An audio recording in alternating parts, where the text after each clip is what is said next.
engajei, né, e comecei a me interessar, a estudar e me especializar nesse assunto. Então, na verdade,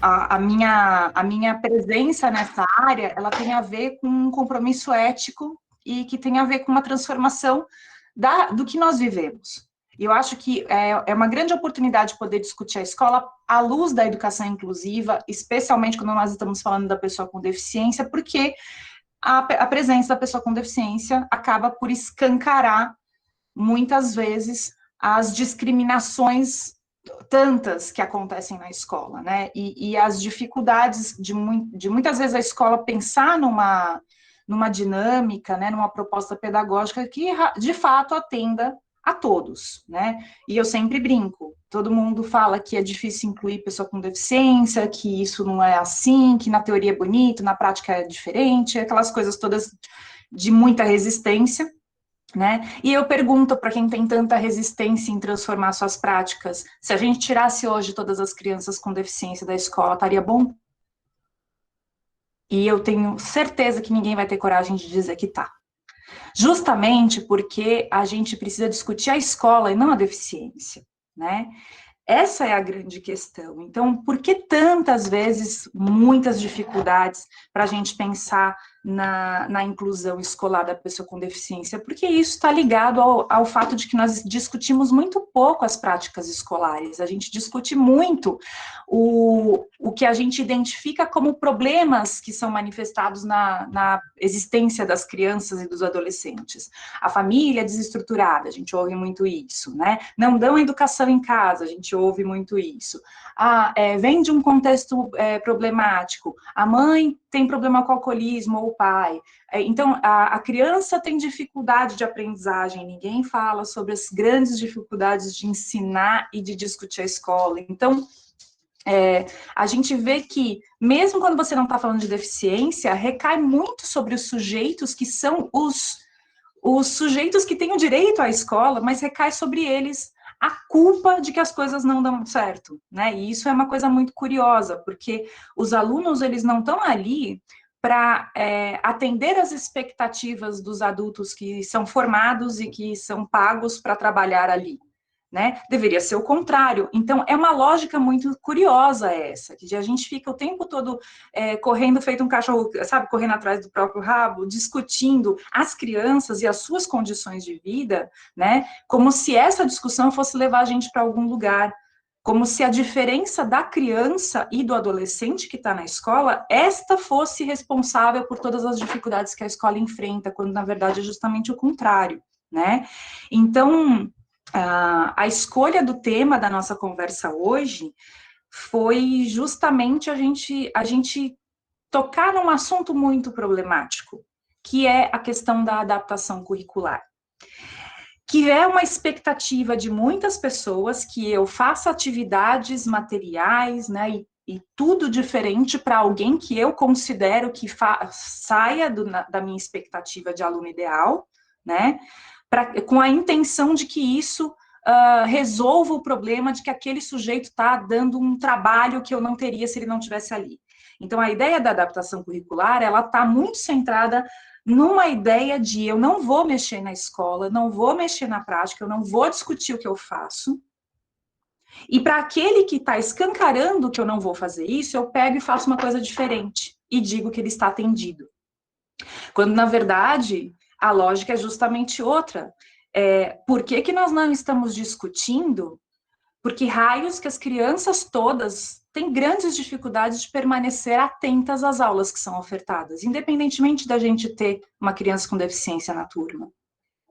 Por que as crianças amam sair para o intervalo ou ir para a educação física, mas elas não amam voltar enlouquecidamente para a sala de aula? O que acontece lá dentro que não tem instigado a vontade das crianças de voltarem correndo? As crianças sentem saudade da escola, agora mais do que nunca, né? Nós estamos vivendo um distanciamento social cruel, todos nós, né?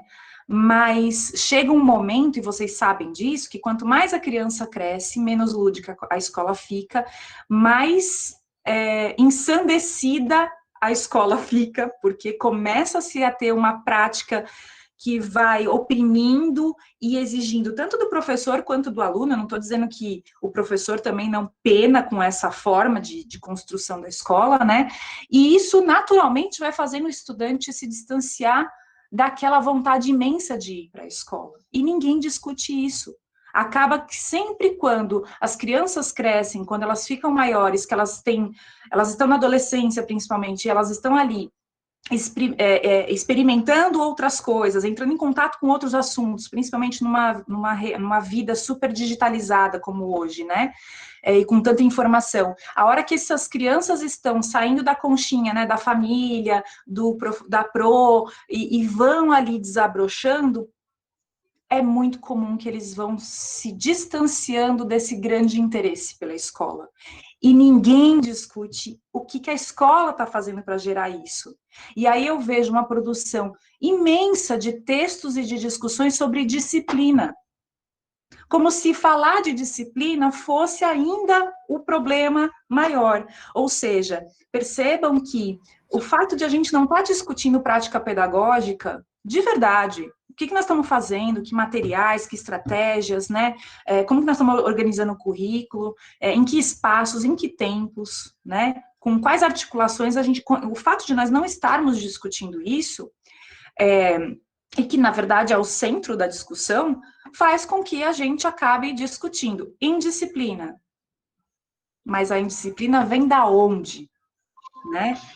Quantos projetos acontecem aí com a juventude, que você vê os jovens super engajados, atentos, pontuais, porque eles estão fazendo coisas diferentes, A juventude é uma potência, e a gente trata como se ela fosse um problema. As nossas políticas públicas para a juventude são sempre muito precárias, né? E eu fico muito triste quando eu fico ouvindo educador dizer aborrecente, né? Quando, na verdade, eles são uma bomba energética, eles têm uma energia, eles têm aquele ímpeto de contrariar, sim, porque eles estão testando os limites do que eles aprenderam antes e com o que eles acreditam, eles estão ali com os seus grupos, eles estão produzindo cultura e a gente deixa tudo isso do lado de fora porque eu tenho um cronograma a cumprir, porque eu tenho um currículo para entregar, como se a vida dele não fosse o currículo também, né? Então, eu estou fazendo essa pequena provocaçãozinha aqui de antemão, porque é importante a gente lembrar que falar de inclusão não necessariamente implica a gente falar da diferença dos sujeitos. A gente precisa falar do que a escola está fazendo. Por que ela está ainda tão resistente de discutir profundamente para que ela serve e como ela serve, né? E talvez a terceira pergunta que seja mais importante, a quem ela serve, né?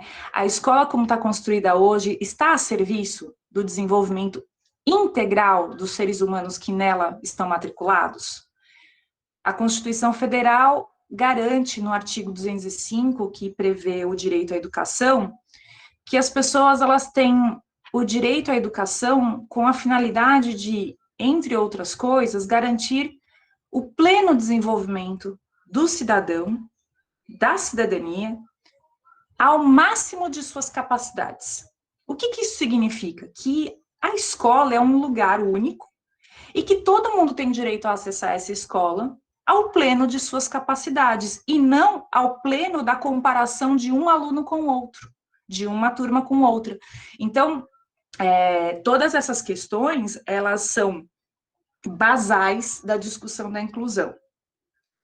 Não adianta a gente ofertar para os professores cursos sobre síndrome de Down, autismo, Braille, Libras, não é essa a questão. Para poder trabalhar as questões que são específicas, né, da condição de deficiência, que requer recursos de acessibilidade, a gente tem um atendimento educacional especializado.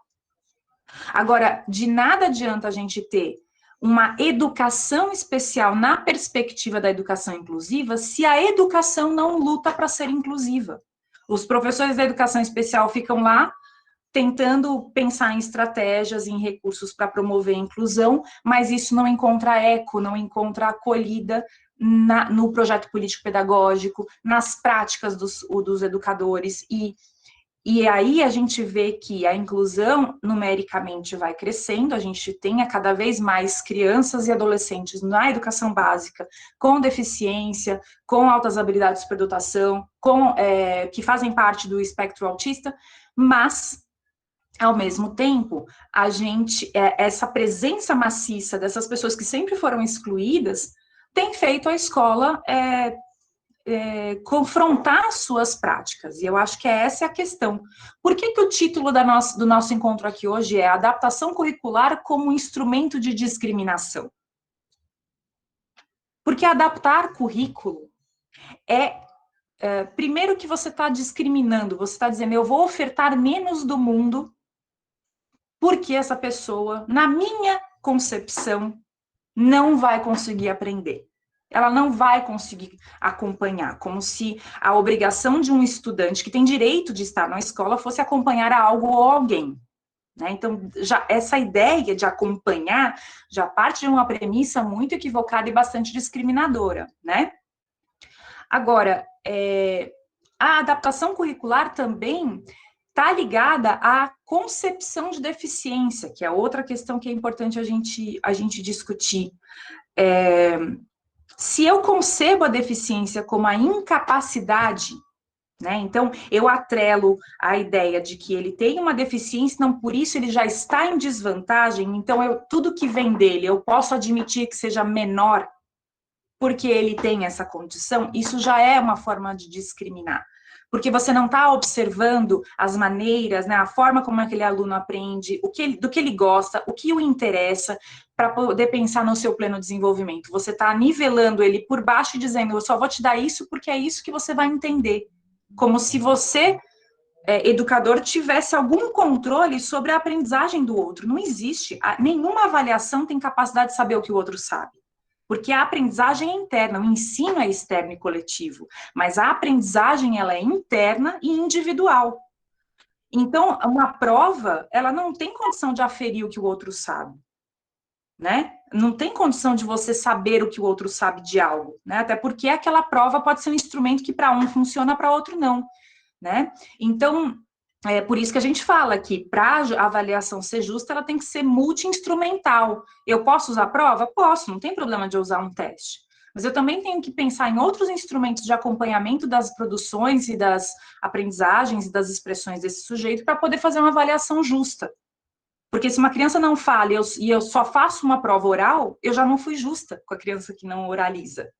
Né? Se eu só faço a prova escrita e eu tenho uma criança que ainda não desenvolveu plenamente a escrita, eu já pus essa criança em desvantagem. Como que eu posso dizer que se ela tirou 3 ou 0 na prova, ela não sabe nada? Se o instrumento não foi adequado. Então, vejam que a gente, o tempo todo, não está falando de deficiência, nós estamos falando de prática pedagógica. O que é o currículo? Currículo nada mais é do que pegar o mundo, dar uma organizada no mundo, né, na vida, em tudo que acontece, tudo que o ser humano produziu de conhecimento, ou a gente organiza esses conhecimentos em alguns segmentos, né, então a gente tem lá as áreas de exatas, as humanas, né, a ciência, a arte, e aí a gente tem algumas grandes áreas, e dentro dessas grandes áreas a gente pega a produção do conhecimento humano, dá uma outra fragmentada e diz, olha, para eu aprender isso, primeiro eu preciso aprender aquilo, que isso é um conceito base e tal. Na verdade, o currículo nada mais é do que organizar o conhecimento produzido pelos seres humanos de uma maneira que você tenha uma sistemática de trabalho. Isso não significa que você engessa o trabalho, e para isso existe projeto político-pedagógico, né? O currículo, a escola não está a serviço do currículo, né? O currículo faz parte do que a escola faz, né? E faz parte do currículo também o desenvolvimento pleno das pessoas. Não é só matéria, conteúdo, né, programático que eu ensino e aí eu faço a aferição do quanto o sujeito aprendeu, faz uma prova e pronto. Essa é uma compreensão muito precária e eu acho que subestima profundamente a capacidade dos professores e das escolas em geral. pensar que a escola é isso, né? Que ela é uma reprodutora de um currículo pronto, que você hermeticamente pega isso, aplica como se fosse um remédio. Quem conseguiu absorver o remédio passa, quem não conseguir, o problema é dele, ele que tem dificuldade, ele tem deficiência, ele tem família desestruturada, ele é indisciplinado, então fica aí, o outro ano você tenta de novo. Então, é muito curioso, porque se a gente não começar a refletir nesses termos, nós não vamos conseguir fazer duas coisas importantes. Realmente consolidar um sistema educacional inclusivo, não é só para quem tem deficiência, é para todo mundo. E nós não vamos ter noção do que é educação de qualidade. Educação de qualidade não pode ser medida se a rede foi bem ou mal num IDEB, foi bem ou mal numa prova externa própria, né? Esses instrumentos estão aí, eu não vou entrar no mérito, né, porque não é o nosso tema avaliação externa, né, apesar de eu ter grandes discordâncias delas, não vou entrar no mérito. Estão lá. Agora, não venham me dizer que uma escola que manda uma criança com deficiência para casa no dia do IDEB, da prova, né, do exame. Uma escola que não respeita a vida da criança, a história de vida da criança, e a criança está em luto, mas ela tem que fazer a prova. Porque a coisa mais importante é a prova, é o IDEB. Vocês percebem o quanto, muitas vezes, essas coisas que a gente coloca como sobrepostas do projeto político-pedagógico, elas desconsideram o porquê que a escola existe? Uma criança que está em luto porque perdeu a avó que sempre cuidou dela, ela também, naquele momento, tem uma necessidade específica. Como que você cobra isso dela? Né? Como que você desconsidera isso? Como que você desconsidera que a criança, durante todo o primeiro semestre, né, não teve um recurso de acessibilidade, não recebeu apoio pedagógico nem da educação especial, e na sala de aula ficou lá num cantinho com o cuidador, e aí depois, no dia da tal prova, que é tão esperada, vai para casa, né? E também no dia do passeio, nem isso lá vai. E aí o IDEB está lindo lá, mas dá para dizer que uma escola como essa é uma escola que tem um ensino de qualidade? Eu não concebo uma escola dessa como algo de qualidade. Porque escola, para mim, é um lugar de vida, né? A minha matriz de pensamento é muito freiriana. Eu defendo a escola que dissinha a vida, uma escola que ouve os relatos de vida, que considera a existência do outro como uma existência plena e não como algo mal acabado, que eu preciso consertar, que eu preciso iluminar porque chegou sem luz à escola, uma tábua rasa, né? Eu sou muito freiriana nesse sentido, de pensar que a escola, ela tem uma potência muito grande, no sentido de que quando ela compreende a diferença como um valor e não como um problema, ela tem a capacidade de transformar a vida das pessoas. E isso eu fico muito preocupada quando eu ouço crianças dizer, eu tenho que estudar porque eu quero ser alguém. Por que as crianças repetem isso? Tem que ser alguém na vida. Você já é alguém na vida. Então, percebam que a escola está sempre atrelada a subir degraus para alcançar alguma coisa que está pré-determinada por outros. E aí a adaptação curricular, ela cabe como uma luva. Por quê? Porque você imagina que tem um saber que é obrigatório, e não só um saber, mas uma forma de expressar esse saber que é já hermeticamente controlada, né, e moldada. Não basta eu saber, eu tenho que entregar do jeito que a escola pede. Então, se a prova se tem uma prova, é só ela, acabou. Se eu me expresso de um jeito diferente do convencional, não foi pelo convencional, acabou, as minhas possibilidades não foram garantidas, né? Então, essas questões todas, elas refletem muito o quanto a gente precisa pensar em como eu organizo a sala de aula, né? Tá todo mundo enfileirado, a criançada tá olhando a nuca um do outro o dia inteiro, durante 4, 5 horas, às vezes no período integral, ou eles estão trabalhando em duplas, em trios, em grupos produtivos, né? O conteúdo que eu estou apresentando para eles pode ser o mesmo, só que tem uma grande diferença entre eu passar um monte de coisa na lousa, pedir para eles copiarem, lembrarem dessas perguntas e repeti-las na prova, ou eu pegar exatamente o mesmo conteúdo e propor, por meio de projetos, que eles levantem hipóteses, que eles digam o que eles saibam e eles digam o que eles querem pesquisar e como. Pensar em práticas pedagógicas inovadoras e também práticas pedagógicas que desmontem essa ideia padronizada de escola, que ela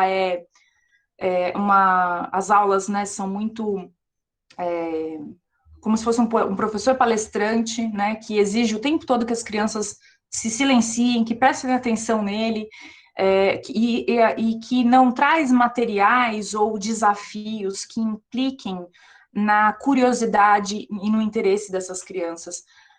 Falar de educação inclusiva é a gente trazer todo o nosso arsenal de livros de pedagogia, de discussões, quantos autores já falam reiteradas vezes, há 30, 40, 50, 100 anos, né? Se a gente for ver Comênios, lá na Idade Média, a gente vai ver a discussão sobre material concreto, sobre trabalhar a questão do interesse, da curiosidade da criança.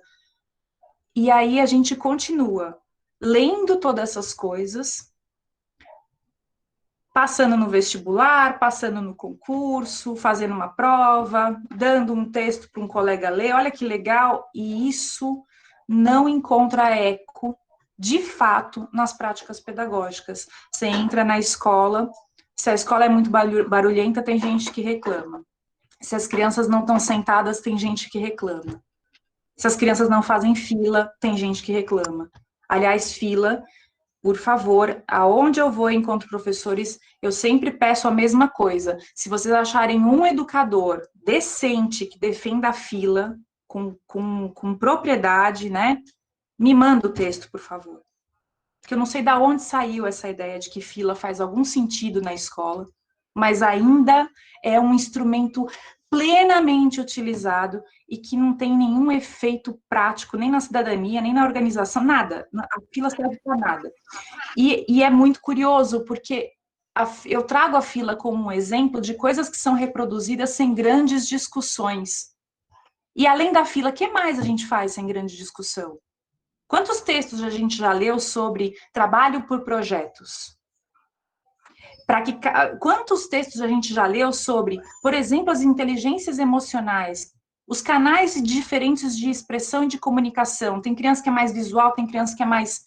Quem aqui é mais visual? Quem aqui é mais sinestésico? Quem aqui é mais auditivo? Quais são os canais de produção, de comunicação e expressão que nós temos e a gente simplesmente abre mão de pensar sobre isso quando a gente está falando da criança ou do adolescente, né? Então, essas questões todas, elas precisam estar no centro da discussão. Eu recebi, e achei muito interessante, né, eu recebi aqui algumas perguntas de questões, algumas questões que foram mandadas, né, por alguns de vocês, né, são acho que são umas 30 perguntas que chegaram, não vai dar para a gente passar por todas elas, né, mas um pouco da minha fala está articulada já com algumas das questões que vieram, né, e é uma fala introdutória, mas eu queria pegar algumas questões, e aí, assim, eu queria saber, Lu, do nosso desenvolvimento aqui da sala, porque, assim, a ideia é que eu falasse, no padrão é assim, né, eu falaria um pouquinho e a gente abriria para perguntas, mas eu estou com uma série de perguntas aqui, tem mais de 30. Então, eu queria saber com vocês se vocês acham interessante, assim, que eu vá falando a partir das perguntas, então eu não abriria a fala aqui, né? Mas eu conversaria com vocês por meio dessas perguntas. Vocês concordam que seja assim? Porque aí eu desenvolvo a partir do que vocês já mandaram, né? Vou ficar aqui falando, creio uma doida, deixa eu tomar uma aguinha, mas se vocês concordarem, eu já vou embora aqui, desse jeito. Oi, Meire, boa tarde, tudo bem? Eu sou Flávia! a Flávia. Agora eu consegui, depois de um tempo. Hoje parece que está tudo enrolando. Até a internet aqui de casa caiu agora há pouco, mas tudo bem, a gente está indo aqui.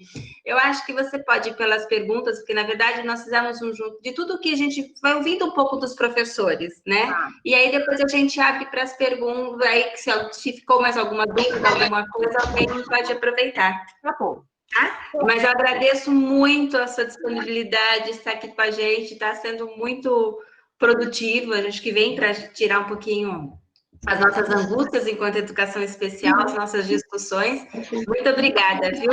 Obrigada, Flávia. Só para o pessoal que está assistindo, obrigada também. Eu vi que teve uma questão do link, eu tive um problema com o primeiro link, aí eu fiz um novo, enviei para as escolas, mandei para o e-mail de vocês, por isso que deu essa atrasadinha, mas a gente conseguiu. E a gente vai mandar aqui no chat um novo formulário para vocês preencherem, que é a presença de vocês, para a gente ter a presença, para depois gerar o certificado tudo direitinho, tá bom? Obrigada, Meire. Então, eu agora para você aí. Obrigada, Flávia. Aqui, né? Então, tá bom. Então, vamos lá.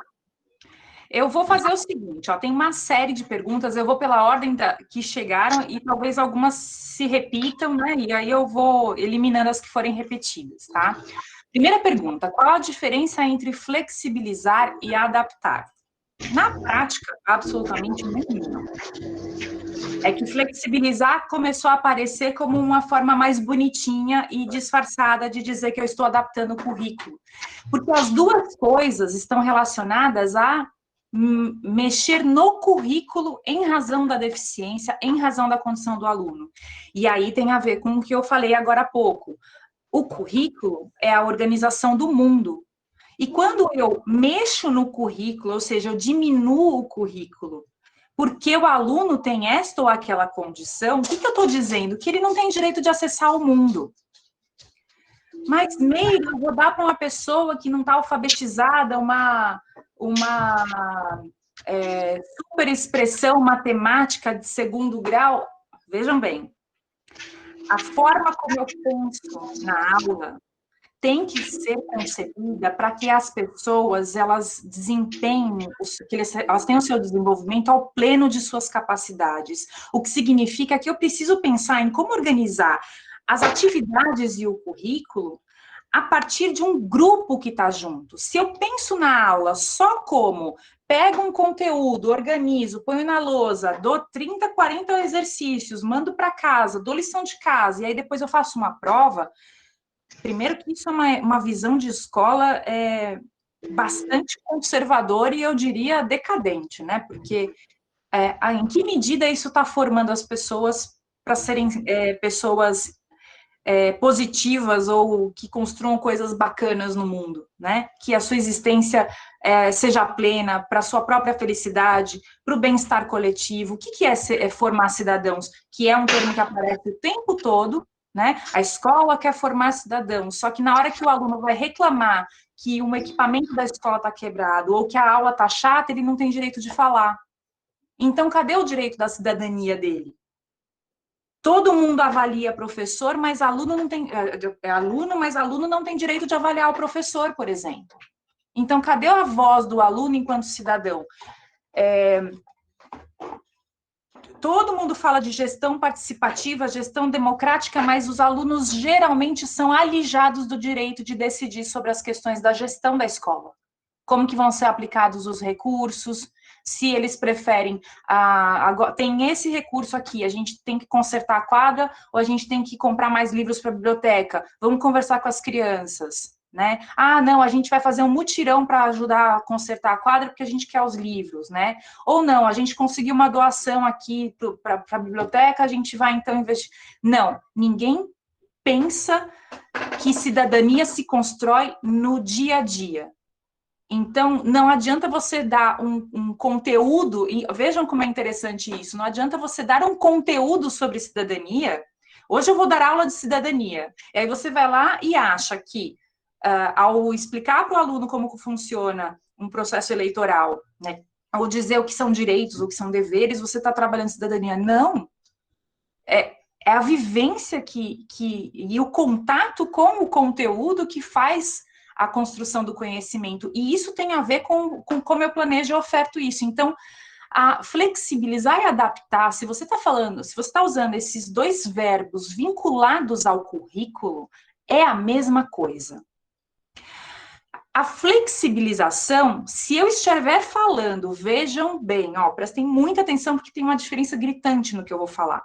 Adaptar e flexibilizar currículo é a mesma coisa. Eu estou mexendo no mundo, no currículo, no acesso ao conhecimento produzido pela humanidade. E eu não tenho o direito de mexer nisso. Porque isso não é meu, o conhecimento da humanidade. Isso é de todos nós. E o aluno tem que ter contato com tudo isso. É um direito dele. Agora, se eu estou falando em flexibilizar as atividades, daí temos um caminho interessante. O que significa isso? Que eu posso pensar em ofertar, né, as atividades de maneira que eu permita que os estudantes escolham como eles vão desenvolver os seus conhecimentos a partir daquele currículo.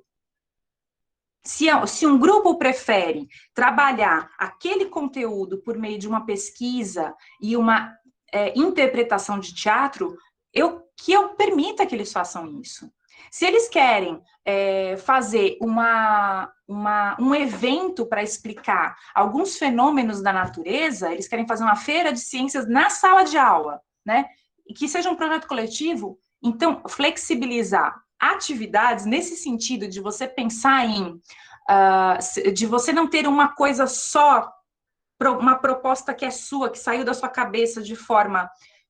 Por mais que você tenha criatividade, por mais que você seja uma pessoa aberta, mas se você não compartilha isso com os estudantes para perguntar o que eles também gostariam de fazer, não só com o que eles gostariam de trabalhar, com que conteúdos, mas, né, que tem a ver com os interesses, mas como eles querem trabalhar, muitas vezes é aí que a gente perde o interesse da molecada, porque tem crianças, por exemplo, tem jovens que são articulados, falantes, líderes, são interessados, curiosos, mas aquela atividade que eu planejei, que eu estou colocando ali em funcionamento, uma criança com esse perfil destoa. Porque eu preciso de alta concentração, porque a atividade que eu pedi é uma coisa que todo mundo tem que ficar sentado, tal, e aquela criança, ou aquele jovem, aqueles, vão ter mais dificuldades. Mas, Meire, eu não trabalho as dificuldades do sujeito? E, claro, se você sabe que um estudante precisa desenvolver mais a atenção, mais a concentração numa atividade, né? Você pode direcionar algumas atividades em grupo, em que você dê uma tarefa que exija que ele se concentre, e que se ele sair daquela concentração, não vai prejudicá-lo, porque tem toda uma rede, né, de apoio, porque eu trabalho em grupo. Então, você olha o individual, obviamente, né? Aquela criança que é menos falante, que é muito tímida, né? Então, eu coloco com uma outra, pensando em estimular a conversa. Então, eu estou olhando para o sujeito, eu estou olhando para o específico. Aquela criança que tem bastante facilidade naquele conteúdo, né? Então, eu vou fazer um agrupamento produtivo, pensando em colocar ela com aquela que está ainda caminhando, né? Engatinhando naquele conteúdo e pensando, puxa, eu vou colocar essas 3 crianças juntas porque vai ser produtivo. Então, isso é olhar para o aluno. Agora, vejam a diferença entre você olhar o indivíduo para ver do que ele precisa e pensar nas atividades, né? E pegar e deixar ele num canto fazendo uma atividade diferente. Isso é totalmente diferente. Olhar o indivíduo é pensar como eu produzo coletivamente, observando o que cada um precisa. Então, quando eu faço avaliação de onde cada um estava e para onde foi. A avaliação também tem que ser justa nesse sentido. Eu não posso avaliar em relação a uma média ideal. Se uma criança entrou na escola e ela não sabia nem que o livro se folheia, porque ela nunca teve contato com um livro, né? E uma outra veio de um ambiente super letrado. Os pais leem, conhecem livros, ela já pega, abre o livrinho, lê histórias. Você vai dizer que essa criança é menos capaz que essa, porque essa vem de um contexto de pessoas que não usam livros, que não leem muitas vezes, e essa aqui tá em vantagem? Não, né? Então, assim, Se em 2 semanas, essa criança que chegou sem saber como manusear um livro, se ela já está ali, né, naquela atividade, e ela começou a folhear o livro, eu já tenho uma avaliação positiva do desenvolvimento dela. Eu não vou fazer avaliação comparando o que ela sabe com o que a outra criança que chegou daquele contexto sabe. Então, também a gente precisa discutir não só a prática pedagógica, a organização do tempo, a organização da aula, o material que eu oferto, mas eu também preciso discutir uma avaliação justa. E é para isso que a gente fala sobre diferentes instrumentos avaliativos. A gente tem a prova, não tem problema ter a prova, mas ela precisa ser acessível. Se uma criança tem baixa visão, essa prova precisa estar com a pauta ampliada. Se a criança é autista e ela está usando comunicação alternativa, essa prova tem que trazer os pictogramas, que são os cartões de comunicação com imagem, para que ela possa compreender a pergunta. Né? Se a criança ela ainda não está plenamente alfabetizada em língua portuguesa como segunda língua, e ela é usuária de Libras, tem que ter um intérprete. Né? Então, nós estamos falando de acessibilidade, nós estamos falando não só de acessibilidade para a pessoa com deficiência em relação a recursos, né? Braille, Libras, comunicação suplementar alternativa, uso de laptop ou de um celular ou de um tablet para poder fazer a tecnologia assistiva, mas também falando de acessibilidade na prática pedagógica, tá? Então, a Gisela perguntou, flexibilizar o currículo não passa necessariamente por uma mudança de avaliação, da forma de avaliação? Acho que eu acabei de responder, né, Gisela? Exatamente, então, tem tudo isso, né? Não é possível desvincular a avaliação da prática pedagógica, porque esse jeito de olhar a avaliação é que oprime e controla a forma como eu dou aula. Se eu acho que avaliar é aplicar prova, eu vou dar uma aula para aplicar prova, não para o desenvolvimento do ser humano, não para que ele aprenda as coisas, não para que ele se desenvolva ao pleno de suas capacidades. Eu vou dar aula para ele ir bem na prova. Que prova? Né? Quais provas? Com qual finalidade? Então, isso é uma coisa importante. Então, a flexibilização e adaptação, quando eu estou falando de currículo, são práticas discriminatórias e elas não diferem, tá? Agora, o que eu tenho que diversificar, o que eu tenho que multiplicar, eu tenho que ser criativo, é na forma como eu apresento os conteúdos, né? Considerando os talentos, as dificuldades, as capacidades, o conhecimento da turma como um todo, né? Olhe o indivíduo e as suas necessidades, mas, como eu disse, o ensino é coletivo, né? E a aprendizagem é individual. Então, se eu faço uma avaliação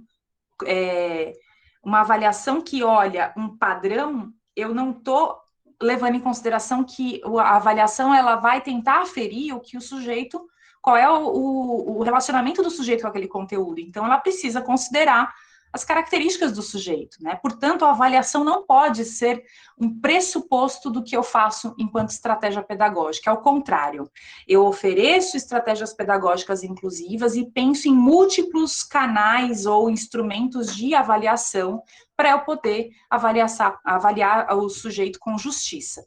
Isso significa que eu vou usar prova escrita, prova oral, a prova escrita acessível no computador, ou em braille, ou com interpretação de Libras. Eu posso usar os portfólios, né, para acompanhar. Pode ter um portfólio da turma, pode ter um portfólio por estudante. Eu posso usar diário de bordo, eu posso fotografar, eu posso filmar, eu posso gravar o áudio de uma criança falando ou explicando alguma coisa, e isso se transcrever depois, né? Eu posso usar desenhos, produções imagéticas, produções plásticas, né? Se ele construiu um brinquedo com Lego, com massinha, porque ele pode, por exemplo, na prova ele foi lá e não escreveu nada, né? Porque a prova é a prova, essa coisa assim sobrenatural, né? Da força de uma prova nas escolas.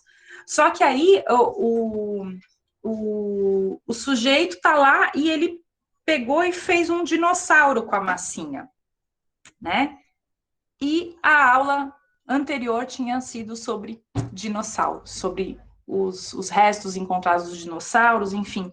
Como que eu dispenso esse conhecimento, né? Como que eu simplesmente vejo e falo, ele fez um bonequinho, né? E eu perdi a oportunidade de, naquele momento, saber o que o aluno sabe. Ele está contando do dinossauro, né? O que é isso, né? O dinossauro, é o dinossauro? Tá? É esse aqui ou é esse aqui? Aí eu dou os cartões de comunicação para ele poder dizer do que ele está falando, né? Então, vejam que sempre a inclusão vai orbitar, né, em torno da prática pedagógica, não em torno da deficiência. E talvez mudando essa chavinha é que a gente vai começar a mudar, se sentir menos aflito com a questão da inclusão e começar a abrir, ampliar nossos horizontes sobre as práticas pedagógicas e compreender que a deficiência, ela é simplesmente uma característica do sujeito. Não é um determinante do sujeito, não o classifica, não o encerra, não o explica e muito menos deveria limitá-lo. Essa é uma questão essencial, né? A diferença, a gente estuda muito isso no LEPED, a questão da diferença e da diversidade.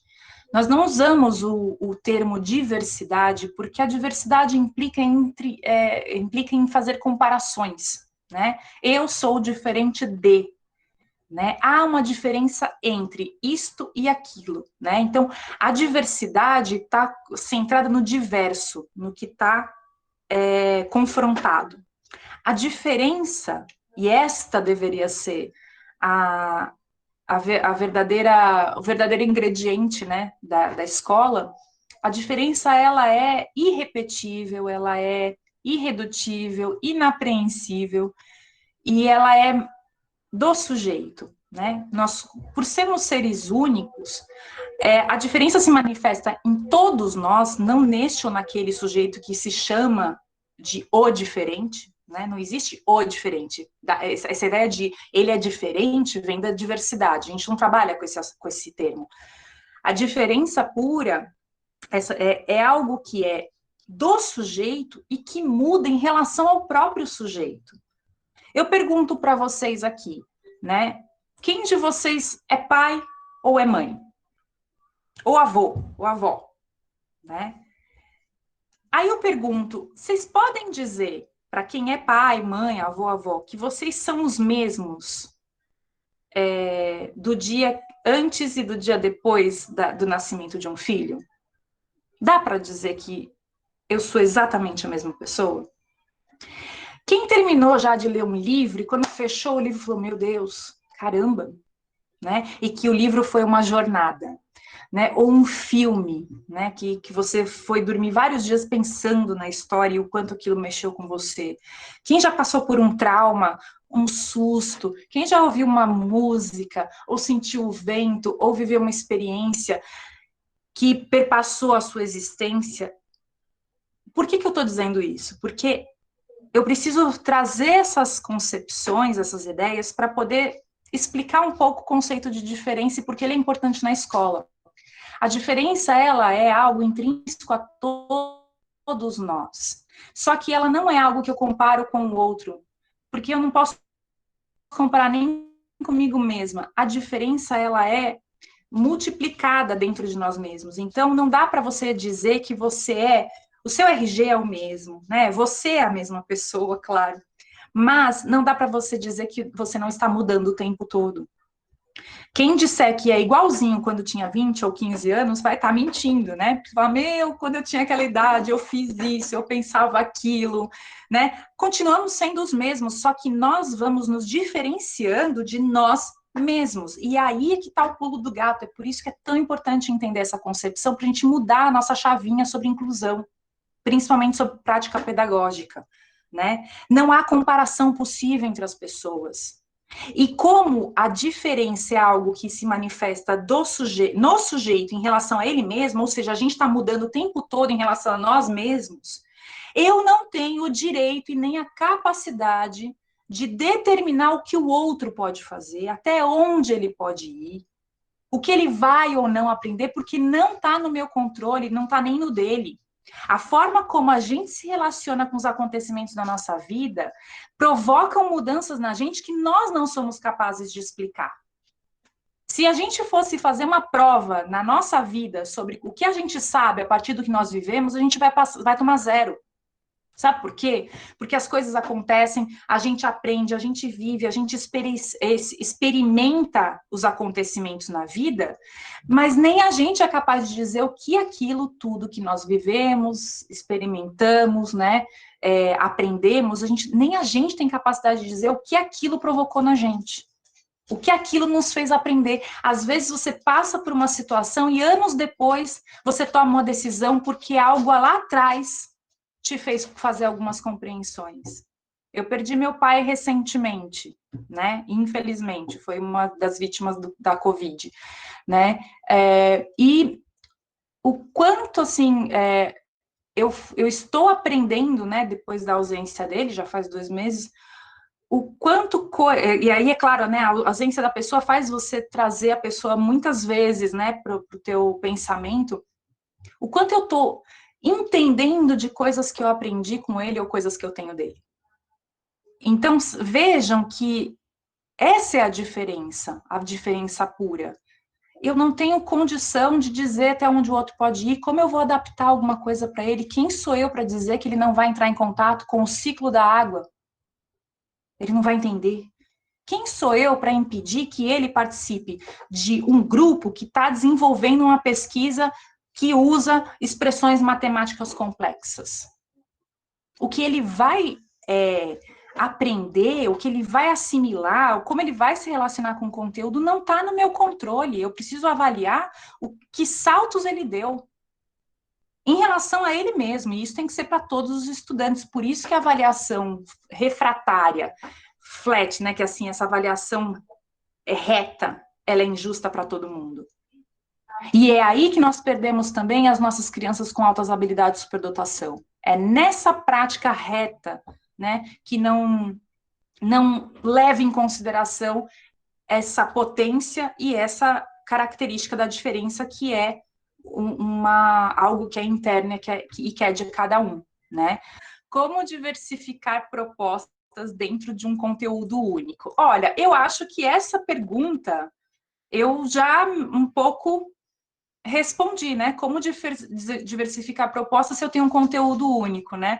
Na verdade, é o grande desafio de uma escola boa, né? Que eu preciso, o currículo eu não mudo, né? Ele está lá, ele é comum a todos, né? Todo mundo tem que ter contato com esse currículo e ter o direito de acessá-lo ao pleno de suas capacidades, de acordo com a sua capacidade, né?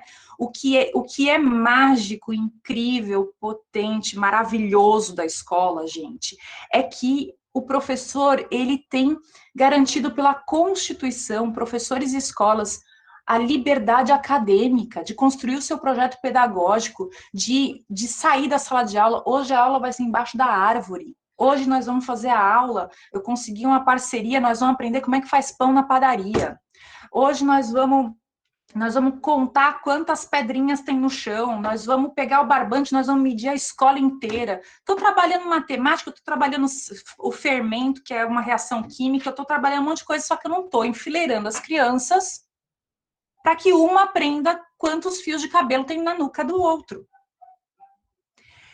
Então, eu acho que essa pergunta, ela está contemplada em todas essas discussões que eu fiz até agora, né? O currículo é isso, gente. Eu não tenho muita dificuldade de entender o currículo nessa perspectiva, porque, para mim, é como se eu estivesse dizendo, o mundo está posto, então eu vou pôr um tapume nessa parte do mundo, porque o aluno não vai conseguir ver o que está atrás do tapume, né?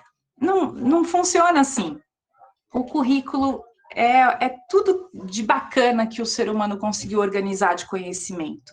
E ele vai mudando de acordo com o tempo, né? Então, o currículo da faculdade de Direito é um, o currículo da faculdade de Pedagogia é outro, né? Porque a gente pega o mundo e organiza em saberes. Mas a educação básica, ela é básica, portanto, se é básica, que direito eu tenho de dizer que uma criança não vai entrar em contato com isso, né?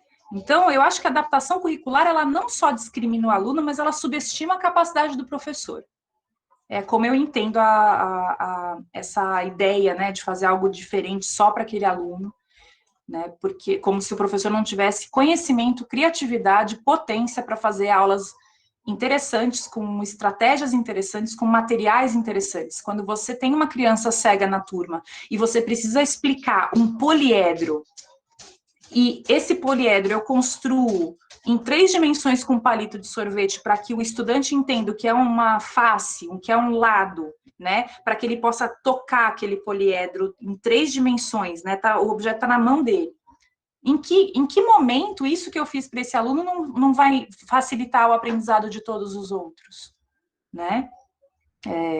Por que eu não posso, inclusive, colocar os palitos e pedir, vocês vão montar um cubo com palito. Vocês podem usar cola, vocês podem usar o durex, fita crepe, palito, montem um cubo. Deixa eles fazerem juntos, vai cair, vai ficar torto. Legal, isso é que é mão na massa. A criança é autista, não está prestando atenção. Como é que você sabe que ela não está prestando atenção se você não está dentro dela? Então, a criança não olha, mas quem disse que eu preciso olhar, né? Eu não estou olhando vocês, mas eu estou com vocês, né? Quem disse que eu preciso olhar necessariamente, fixamente para algo, para dizer estou prestando atenção? Quais são os canais de atenção dessa criança que eu ainda não descobri, né? Então, você vai dar atividade em grupo. Mas ele não fica no grupo, né? Ele gosta de ficar sentado no chão. Então, deixa as crianças do grupo dele sentar com ele lá no chão. Por que tem que estar todo mundo sentado no mesmo lugar, do mesmo jeito? Ele sai da sala. Então, a gente tem que dar uma volta com ele. Até dá. Só que ele pode dar uma volta de 1 minutinho, mas ele vai voltar porque a sala de aula é o lugar dele e ele vai entender. Ele vai demorar um tempinho? Pode demorar. Mas ele vai entender que aquele lugar é a sala de aula. Então, assim, quantas crianças autistas que chegaram na escola e promoveram uma hecatombe, os professores, todo mundo em polvorosa porque jogava isso no chão, porque aquilo, não sei o quê. E aí a gente dizendo, não ache que ele não está lá, explica, mostra que as crianças estão sentadas, que elas estão pegando no lápis, explica o que é um lápis, o lápis é para isso, aqui é a sua sala de aula, vai com ele pela escola, deixa ele andar, explica que ali é o banheiro, que ali é onde se come, deixa ele se apropriar desse lugar, não deixa ele faltar não ache bom o dia que ele não vai.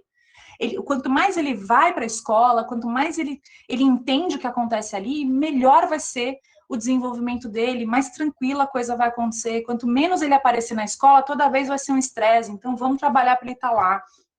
Explica o que está acontecendo, para que serve cada material, fala com a criança, né? Não olha para mim, não importa, ele está ali e ele vai te responder do jeito dele, fique atento. Para isso tem um atendimento educacional especializado também para ajudar a fazer essas análises de quais são os canais de interesse, de percepção, de expressão do sujeito, para poder ajudar também nesse processo de inclusão. Então, eu vejo que quando a gente fica mais atento de que a deficiência não é um problema, ela é uma característica do sujeito, que ele tem direito de estar lá. E que, ao mesmo tempo, se eu não mudar nada na minha prática, se eu não mudar essa aula, né, em forma de palestra, em que as crianças têm que ficar prestando atenção como se elas fossem uns pequenos zumbis, e que elas só têm permissão para levantar e para poder conversar e trabalhar e pôr a mão na massa na hora que elas estão fazendo alguma coisa que é a atividade, sei lá, arte ou na educação física, ou correndo que nem uns malucos na hora do intervalo, porque eles ficaram com seus corpos contidos durante 2h30. Então, a criança é sinestésica, o adolescente também, nós somos, né? Pede para a gente também ficar aqui preso, sentado, assim, a gente consegue? Consegue, né? Mas a gente está num outro momento da nossa vida. Agora, vocês estão com muitas crianças agora no isolamento, né? Imagino que muitos de vocês estão com crianças pequenas. Como que fica, né? Como é que vocês estão olhando as crianças presas em casa, né? É culpa delas? Por que a gente não faz uma transferência reflexiva de tudo que está acontecendo agora, da gente preso em casa, para outras áreas, né? Porque, na verdade, dependendo do que eu estou propondo dentro da sala de aulas, todo mundo enfileirado, quando um acaba de fazer uma atividade individual, o outro já está lá barbarizando, aí eu não mexo É engraçado, eu não mexo na atividade, eu continuo fazendo tudo individualizado, só que aí eu vou lá e faço uns cantinhos, quem terminou vai para lá, né? O que isso está dizendo? Continuo não mexendo na forma como eu faço as atividades.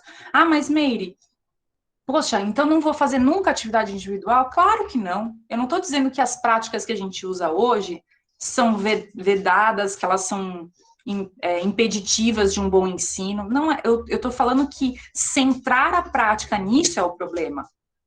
E é óbvio que em algum momento você vai precisar que a atividade seja individual, porque você tem um objetivo muito claro, um objetivo pedagógico, de que aquela atividade vai te trazer uma informação. Então, eu vou fazer isso aqui eu vou fazer a individual, né? Dessa maneira. Agora, o problema é quando a escola não percebe que leitura escrita e todo mundo enfileirado e aquela disciplina, esse jeito todo hermético de pensar a escola, aí sim reside o problema, né? Então, a multiplicidade de estratégias, de materiais, de espaços, né? Não fazer sempre tudo dentro da sala, e colocar isso como projeto pedagógico, né? Vai facilitar muito o processo de inclusão.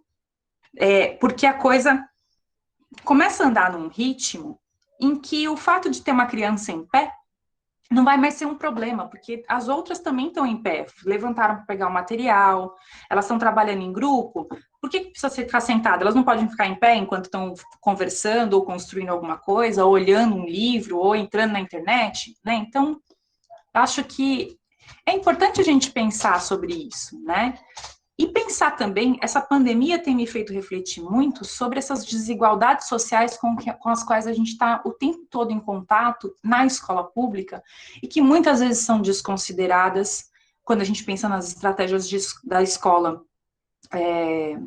Tem criança que não consegue fazer o isolamento social porque vive em 4 metros quadrados, ela, a mãe, irmãos, às vezes a avó, vô, um monte de gente em casa, num espaço diminuto. Como é que você isola as pessoas assim, né? Às vezes não tem água, não tem internet. Então, a vida das pessoas também não é uma coisa simples.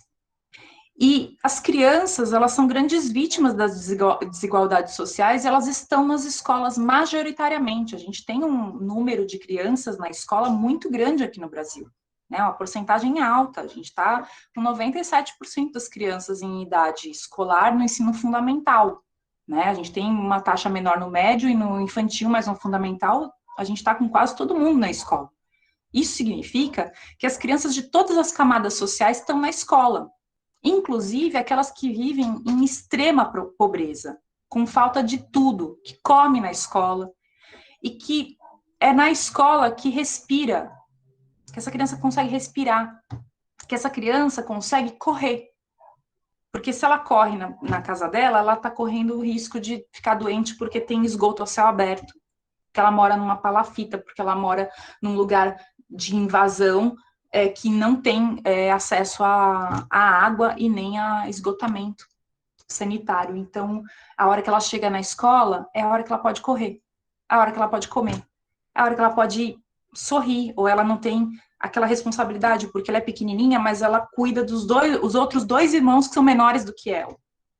Ela chega cansada, ela chega com sono na escola, ela chega irritada, né? Então, nós não estamos falando só de crianças com deficiência. A gente está falando de um público que é absolutamente heterogêneo, porque isso é a vida. Nós somos todos misturados, né?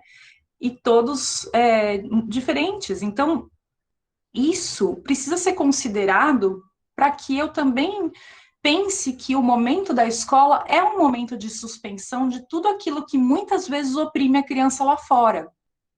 A condição de vida, a falta de acesso ao básico, a violência, a discriminação, o racismo. Essas coisas não podem ser reproduzidas na escola. E levar em consideração a vida das crianças e os conhecimentos dela deveria ser o ponto de partida da escola, e não um problema da escola, né? Um problema para a escola. E eu acho que isso é uma reflexão muito, muito, muito profunda, tá? Que eu gosto de fazer para a gente pensar para além desse pânico, muitas vezes, que existe, né, em torno da questão da deficiência na escola, né? A gente tem que refletir em termos mais abrangentes, né? A gente está falando de gente, né? Tem crianças que não têm deficiência, que vivem em condições muito mais limitantes do que muitas crianças com deficiência que têm apoios, recursos, terapias, remédio, comida, né? E o apoio da família. Então, é mesmo a deficiência o problema, né? Como eu faço com um aluno do 9º ano que não lê e não escreve? O que ele faz em uma aula de matemática, por exemplo? Eu acho também que parte do que eu falei aqui conversa bastante com essa pergunta também, né? Por quê? Será que o fato dele não ler e não escrever é determinante sobre o que ele sabe ou não? Para essa pergunta, para que eu pudesse falar um pouco mais sobre essa pergunta, eu precisaria saber do caso, porque, inclusive, aqui não está nem perguntando se a criança não lê ou não escreve em razão da deficiência, a pergunta é como eu faço com um aluno que não lê e não escreve, né? Pode ser em razão da deficiência, mas pode ser em razão de exclusão educacional, que a gente ainda sabe que existe muito por aqui. Né? Infelizmente, tem muita criança que nunca foi para a escola e aparece com 16 anos na escola, vai para a EJA, a gente sabe de tudo isso. Então, o que eu sempre recomendo é a gente não fundamentar a possibilidade ou a capacidade do estudante nessas matrizes que são tão sólidas, que é a leitura, a escrita, a oralidade. Porque se você for por esse caminho, a chance de você excluir o sujeito é imensa. Ele precisa, primeira coisa, essa criança precisa de um trabalho de alfabetização, e que isso pode ser algo como um complemento. A gente não faz reforço escolar, muitas redes têm, né, Então, o que acontece? O aluno que não lê e não escreve, muitas redes têm os programas de reforço escolar para todas as crianças, né? Então, lembrando que a EE não é reforço escolar. Então, se tem um programa de reforço escolar, para esse aluno, o reforço precisaria estar centrado também no processo de alfabetização, independentemente dele ter deficiência, porque isso não é atendimento especializado, isso é reforço. E ele é provido para quem precisa, correto? Então, uma criança dessas pode estar num programa da rede que faça esse tipo de trabalho. Se ele tem deficiência, ele também, além do reforço escolar, que é um direito de todos, ele também tem direito, se for o caso, né, do atendimento educacional especializado, que não vai fazer reforço escolar. Ele vai, o AE para uma pessoa com autismo, com deficiência intelectual, por exemplo, é para perceber os canais de comunicação, os interesses, para ajudar, para subsidiar a sala de aula, não é para reforçar conteúdo, nem para dar aula para ele sobre o conteúdo, né? No caso de uma criança que está no 9º ano, não sabe ler e escrever, porque está numa cadeira de rodas e não tem o movimento da mão e dos braços, por exemplo, para essa criança precisa de tecnologia assistiva, então o AE vai entrar porque ela pode até saber ler e escrever, só que ela não tem o recurso, então você nem sabe que ela sabe ler e escrever, né? Então, depende muito, assim, essa pergunta, como ela não está dizendo que condição é o sujeito, né? Eu estou dando algumas hipóteses aqui. Mas fato é que, mesmo que o aluno ainda não tenha desenvolvido leitura e escrita, o que acontece? Você pode ter outras formas de arguir o aluno, de provocar a produção do aluno, né? Pedir para ele fazer produções, você pode conversar com ele, você pode, por exemplo, o aluno não escreve e não lê, mas ele oraliza, né? Então você pode colocar um colega dele com quem ele tem mais afinidade para ser o escriba dele, enquanto ele está ali aprendendo a ler e escrever. E pode ser que, em razão da deficiência, essa criança tenha dificuldade de ler e escrever por um bom tempo, e isso vai impedir ela de acessar o currículo e participar da aula? Não pode. Então, qual é a ideia? Que você justamente diversifique as atividades, diversifique os instrumentos de avaliação e legitime as diferentes formas de registro. Se eu tenho, por exemplo, um caso de um estudante, o Diogo, ele estava no 8º ano, ele tinha síndrome de Down. No 7º ano, ele começou a escrever o nome dele, né? Até então, ele estava ali pré-silábico. Aí, ele conseguiu, no 7º ano, escrever ele mesmo o próprio nome. Só que ele compunha letra de rap. Ele amava rap. E quem escrevia para ele era o colega dele, o melhor amigo.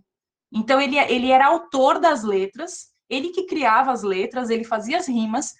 Se eu só pensasse que eu só posso avaliar o menino, ou deixar ele produzir, ou ensiná-lo, ou dar uma aula, se ele souber ler e escrever, esse menino jamais seria autor de letra de música. Porque eu estou centrada no instrumento no instrumento escrito, eu não estou centrada no que ele sabe, nos conhecimentos dele, nos interesses dele. E a professora aproveitava que ele adorava rap e dava aula de português, trazia vários conteúdos e a garotada amava, porque tinha música na aula, né? Então, a leitura e a escrita, elas podem, dependendo da condição do sujeito, apresentar alguma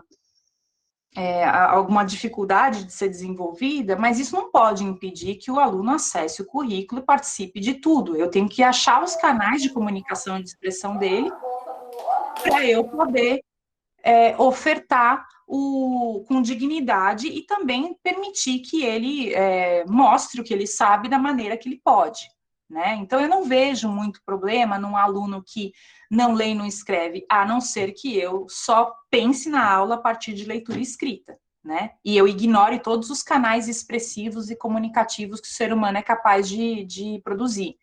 Por exemplo, uma pessoa que é surdo-cega, ela pode usar o Tadoma.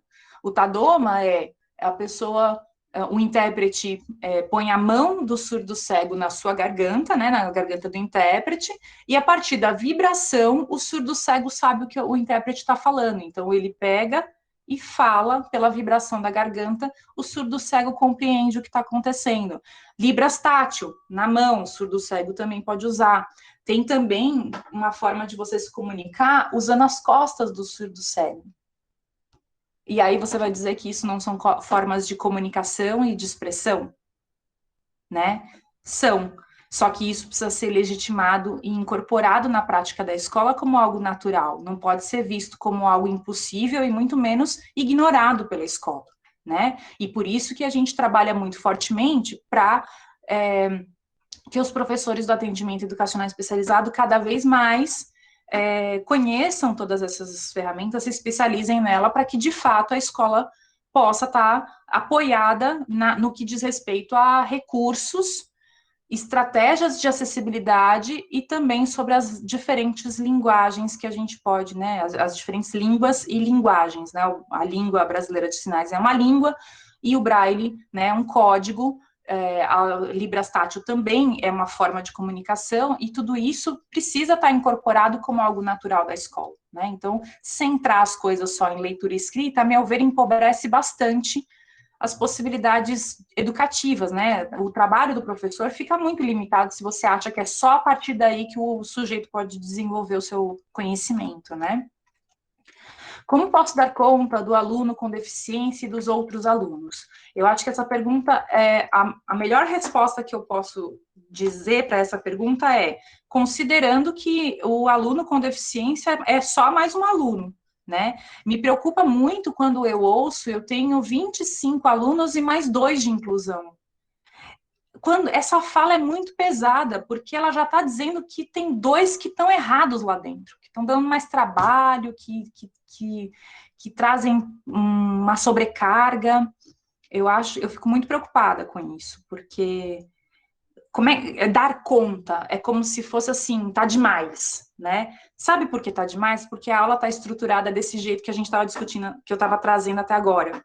Nessa aula em que eu preciso dar atenção individual para mim, ou seja, eu sou o foco da aula e eu preciso, senta, presta atenção, abre a página, olha aqui, pessoal. Isso demanda uma energia, porque você não está colocando as crianças em grupo, você não está fazendo projeto, você está falando e esperando que crianças e adolescentes que estão lá com a cabeça em ebulição, cheios de energia, fiquem assim.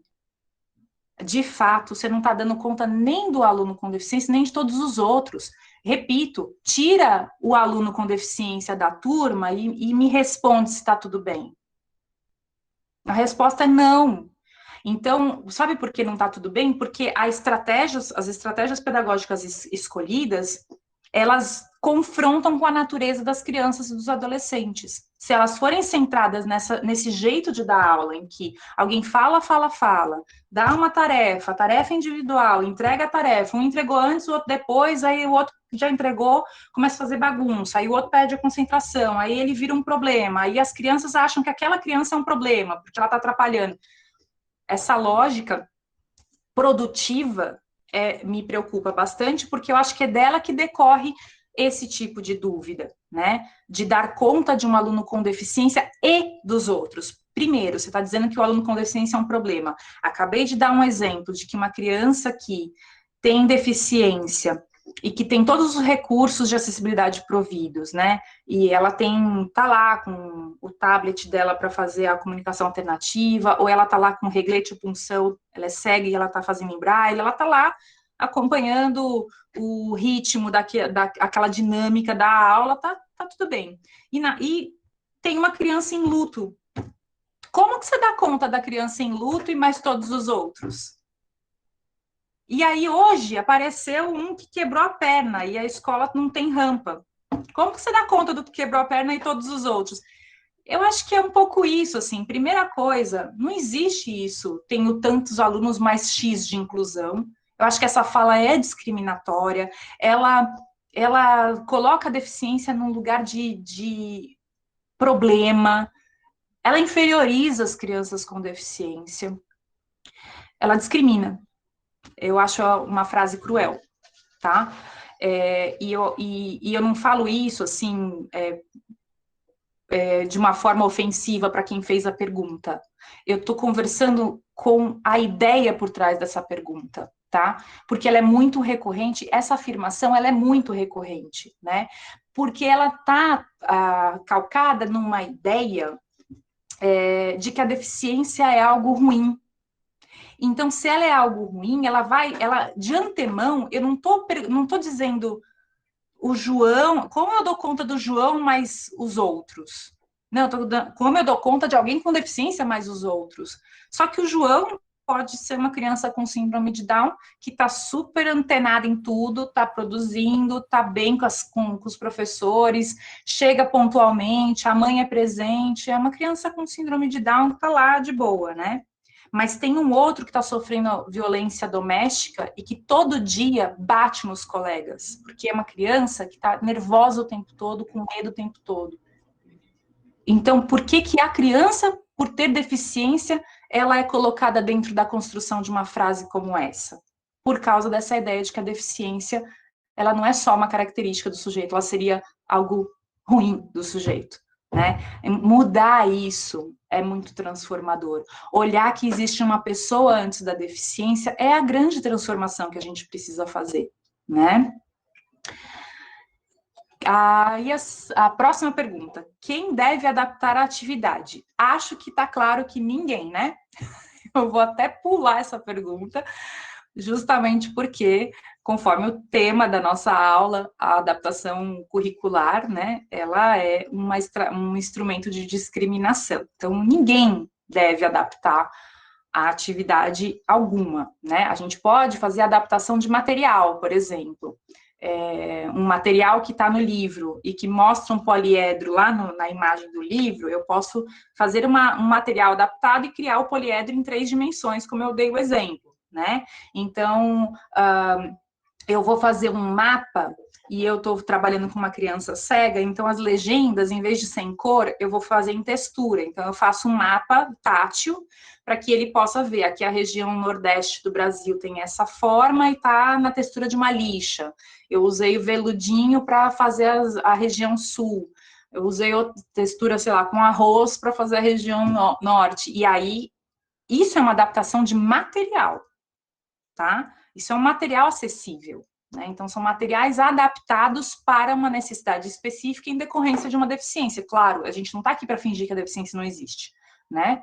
Agora, a atividade ou adaptar o currículo, a resposta para essa pergunta é ninguém. Ninguém deve adaptar. E aí, a próxima pergunta: toda atividade precisa ser adaptada? Acho também que está respondido, né? Não, nenhuma precisa ser adaptada. O que faz o professor do AEE? Essa pergunta é muito legal e é importante que a gente, cada vez mais, a escola compreenda o papel do AE e o próprio professor do AE compreenda o seu papel. Eu vou começar dizendo o que o AE não é. O AE não é reforço escolar, ou seja, o AE não é o lugar em que o professor da sala comum diz, olha, esse conteúdo ele não entendeu direito, você pode explicar um pouco mais? Lá com algum recurso, com alguma imagem, esses recursos, essas coisas, todo mundo acha que o professor de educação especial vai tirar da cartola, né? Na verdade, eles têm que estar pensados lá na sala de aula, né? A acessibilidade do currículo depende do professor da sala comum, né?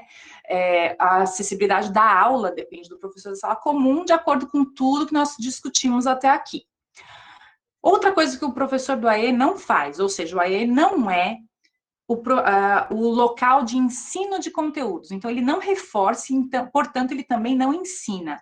Não cabe ao professor do AE fazer o planejamento curricular, fazer o planejamento da aula e entregar isso para o professor e dizer, é isso que você vai ensinar e desse jeito. Isso não cabe ao professor do AE, porque pensar no conteúdo, na prática pedagógica, cabe ao professor de sala comum e ele tem que fazer isso em articulação com o coordenador.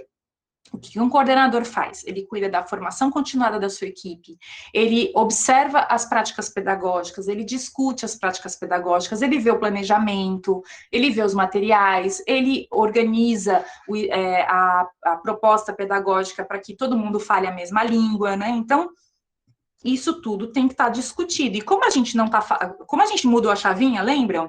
A gente mudou a chavinha. A questão não é olhar a deficiência ou aquele sujeito específico, mas pensar na prática pedagógica inclusiva, né? A partir do momento em que a gente faz essa mudança de concepção do que é uma aula, do que é um material pedagógico, né? Do que é o espaço da sala de aula, que pode ser fora dela, inclusive, você está discutindo com o coordenador essas questões, né? Então, pensando junto com eles. O professor do AE, ele pode fazer uma articulação para ajudar a pensar nessas discussões, mas não é ele que diz como, nem para quem, nem com o quê, nem quando, porque o professor do AE não cuida de currículo, ele não cuida de ensino de conteúdo.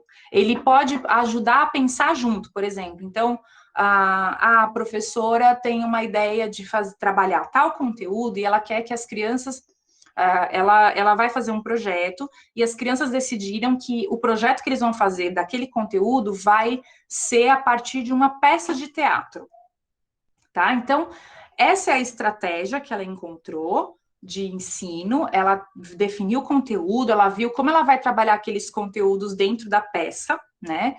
E só que tem uma criança ali que usa cadeira de rodas e que não fala. Quando se pensa na estratégia, né, o professor do AE pode estar junto, aliás, ele pode não, ele deve estar junto, porque ele vai ajudar a pensar nas estratégias de acessibilidade. Então, por exemplo, por isso que ele precisa estar em contato com o que o professor da sala comum faz para poder pensar na acessibilidade. Essa criança que não fala, então eu vou usar um vocalizador, que na hora que chegar a fala dela, ela vai apertar um botão e aí a fala dela vai ser reproduzida, né? A gente vai gravar com a voz de uma criança, de uma coleguinha ou de um coleguinha, e aí a fala dela tá garantida, e ela vai ter a roupa, vai ser o personagem, vai fazer parte de tudo, mas como ela não oraliza, vai ser por um vocalizador. Pode ser um player do telefone celular, pode ser um vocalizador mesmo, que é um equipamento de acessibilidade, pode ser um tablet. Ah, não, nós vamos fazer uma brincadeira de uma interpretação diferente. Todas as falas vão ser por meio de cartazes, né? E a gente ficou sabendo que alguém da família de fulano que vai vir assistir a peça é cego. Ah, então nós vamos fazer todas as falas em cartazes e vai ter uma audiodescrição para aquela pessoa na plateia. Ou seja, o professor do AE, ele pensa nessas coisas. Ele é um especialista em recursos e estratégias de acessibilidade. Ele, portanto, não vai ensinar conteúdo, nem fazer estratégia pedagógica para ensinar o conteúdo. Mas ele vai pensar coletivamente com esse grupo de professores como essas atividades são pensadas para esse grupo de crianças ou de adolescentes podem ser acessíveis. E se elas não forem acessíveis, aí vão ser discutidos ali nesse corpo pedagógico, essa equipe, que mudanças podem ser feitas nessa proposta para que ela seja acessível de fato. Então, quando o professor pensa numa atividade ou num projeto, alguma coisa que vai acontecer na sala, e a partir do momento que ele está ali em articulação com a EE, ele pode chegar ele mesmo à conclusão, nossa, mas se eu fizer assim, não vai funcionar, inclusive porque tem aquela criança com deficiência, que não está alfabetizada, e eu tenho uma outra criança que ainda também não está alfabetizada. E se a gente fizer isso, vai ficar inacessível para eles. Então, a gente pode fazer assim. E aí é essa construção, né? Considerando que não só a criança com deficiência, mas todas as crianças, né? Todos os jovens da sala de uma mesma sala de aula, eles têm necessidades e estão tem conhecimentos diferentes, né? Então, isso precisa ser considerado, tá? Professor do AE tem uma lista de atribuições e de conteúdos, tá? As atribuições do professor do AE são fazer estudo de caso, que é levantar todo o contexto escolar, identificar as barreiras desse contexto, tem que ver se tem rampa, se a criança precisa de rampa, se o banheiro está adaptado, se a criança tem uma deficiência física, se existem barreiras atitudinais, por exemplo.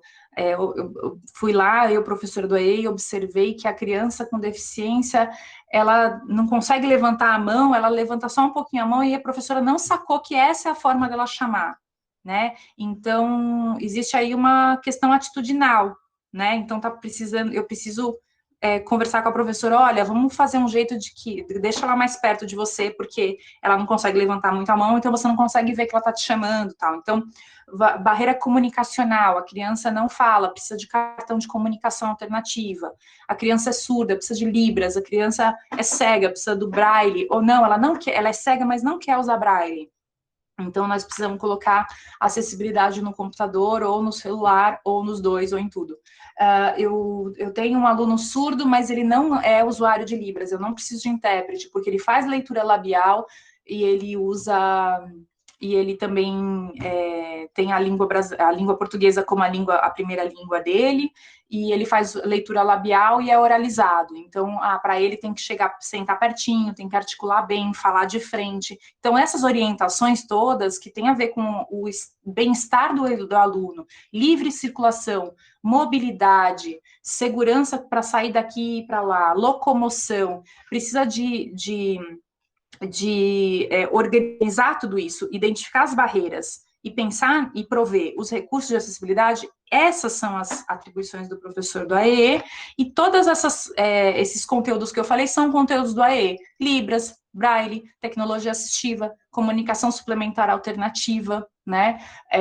Trabalhar os canais de comunicação para poder ajudar o professor nessa construção do conhecimento sobre o aluno, para poder pensar nas estratégias que são mais adequadas para ele dentro daquela turma. Então, o professor do AE tem Por isso que o professor do AE não pode ficar só fazendo atendimento, porque isso seria um atendimento clínico, né?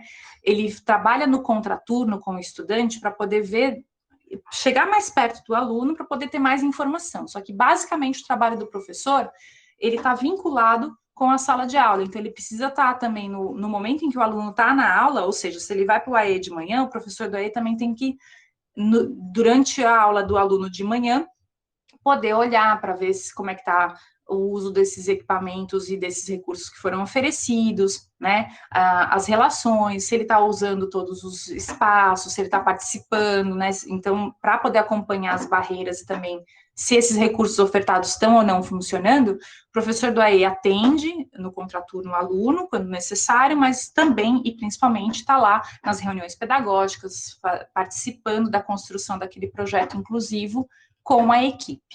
Tá?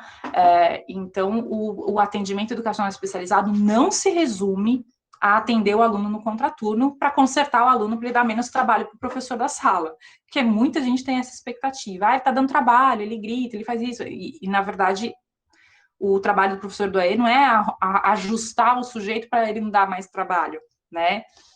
É porque essa ideia também tem a ver com o que a gente falou agora há pouco, né? É justamente o contrário. O professor do AE, preferencialmente na escola, né? Cada escola, preferencialmente, ter o seu professor de AE, a sua própria sala de recursos. né, quando não tem, pode atender uma escola próxima, né, mas essa é a minha tese de mestrado, né, do preferencial ao necessário. Eu defendo que todas as escolas tenham o seu professor e a sua sala de recursos para que isso seja uma construção realmente do projeto político-pedagógico da escola, né, e que a gente não fique com essa fantasia de que a AEE é só o atendimento com o aluno. Essa é uma parte pequena do trabalho do AEE, na verdade, né, atender o aluno 1h30, 2 vezes por semana, né, todo o trabalho do professor está vinculado com identificar barreira, observar, conversar, fazer parceria. Às vezes eu preciso conversar com o médico para saber se a medicação está ajustada, porque ele chega super sonolento, ele chega irritado, então, às vezes a mãe não está dando a medicação certa, então tudo isso pode ser barreira, o professor do AEE está acompanhando para poder estar bem na escola, tá? Então, eu preciso acionar um marceneiro para fazer um plano inclinado para a criança poder mexer nas letras móveis, porque a mesa reta atrapalha. Então, ir atrás desses recursos faz parte do trabalho do professor do AEE, tá bom? Bom, como posso dar nota 5 para todos os alunos de inclusão? Tem 2 questões importantes para a gente falar sobre essa pergunta, tá? A primeira delas é que eu gostaria bastante que vocês refletissem sobre o termo aluno de inclusão, tá? Porque ele também está atrelado a essa concepção que eu falei agora há pouco, de eu tenho tantos alunos mais 2 de inclusão. Aluno de inclusão pressupõe que tem aluno de exclusão, porque se tem um, tem outro, né? É que nem dizer normal e anormal. Né? Se tem um aluno normal, tem um aluno anormal, que seria a pessoa com deficiência. Então, esses termos, a gente não percebe, a gente não fala por mal, mas eles estão carregados de muito sentido discriminatório. Eles são muito preconceituosos. Então, não há aluno de inclusão, há estudante na escola. Né? E se eu reforço dentro de mim essa ideia que eu estava falando a respeito da diferença, né? A deficiência é só uma característica do sujeito, não o diminui. E se não o diminui, se não é uma coisa ruim a ser considerada, por que esse estudante ganha um rótulo que o diferencia de um estudante como outro qualquer? Eu posso dizer aluno com deficiência? Pode. Não tem problema. Aliás, a Convenção da ONU sobre os Direitos das Pessoas com Deficiência, que foi publicada em 2006, e aqui no Brasil, em 2009, foi transformada em Constituição Federal. Então, desde 2009, toda a convenção da ONU que garante o direito da pessoa com deficiência está incorporada no nosso marco legal maior. Essa convenção, ela diz que a forma de denominar a pessoa com deficiência é pessoa com deficiência. E essa foi uma resolução de todas as pessoas com deficiência que estavam nesse congresso internacional, que acabou, do qual derivou o texto da convenção, que hoje é a nossa letra constitucional. E por que isso? As próprias pessoas com deficiência não queriam mais ser chamadas de deficientes, ou pessoas com necessidades especiais, ou pessoas, enfim, portadores de deficiência. Tudo isso cai por vários motivos, mas o principal, porque antes de falar da deficiência, a gente precisa colocar a pessoa na frente. E eu acho que é esse o movimento, né? Quando você fala de inclusão, você não está colocando a pessoa na frente, né? Você está colocando que tem uma deficiência que o diferencia, que o torna diferente dos outros, que é a tal da diversidade, você está comparando. Então, não faz muito sentido na lógica que eu estou apresentando aqui, pensar num aluno de inclusão, né? E aí, claro, você põe a pessoa na frente e depois você diz que ela tem deficiência, porque ninguém tem o intuito de dizer, de diminuir a deficiência ou de esconder a deficiência, porque a gente continua não considerando a deficiência como um problema ou algo ruim. Mas ela não pode vir antes da pessoa, da história de vida, do nome dela, dos gostos, né, dos sonhos, dos propósitos, né, das características que o torna o único no mundo, né? Todos nós somos únicos no mundo. Então, a deficiência não pode vir antes, e ela sempre veio antes, e é por isso que a gente tem tanta necessidade de adaptar, de diferenciar, né, de exotizar a existência ou a presença daquela pessoa nos ambientes, porque sempre a deficiência foi vista como algo exótico e precedia o sujeito. Tá? Então, aluno de inclusão é um termo que a gente busca não só não usar, mas a gente busca problematizar para se tornar objeto de reflexão, para que a gente tire do nosso vocabulário definitivamente, né? São alunos, né? Posso dar nota 5 para todos os alunos com deficiência? Eu não sei, eu perguntaria se eu posso dar nota 5 para todos os alunos. O que é dar uma nota? A nota já é algo arbitrário por natureza, né? Dar uma nota. Vocês são nota o quê? Né? Se eu disser para vocês no final do nosso encontro que vai ganhar 10 só quem não levantou em nenhum momento, nem para beber água, nem para ir para o banheiro, quantos tomariam 9? 8. Vai ganhar menos 3 pontos quem olhou no celular enquanto eu estava falando também. Ih, mas como é que eu vou saber? A nota, gente, é algo absurdamente arbitrário.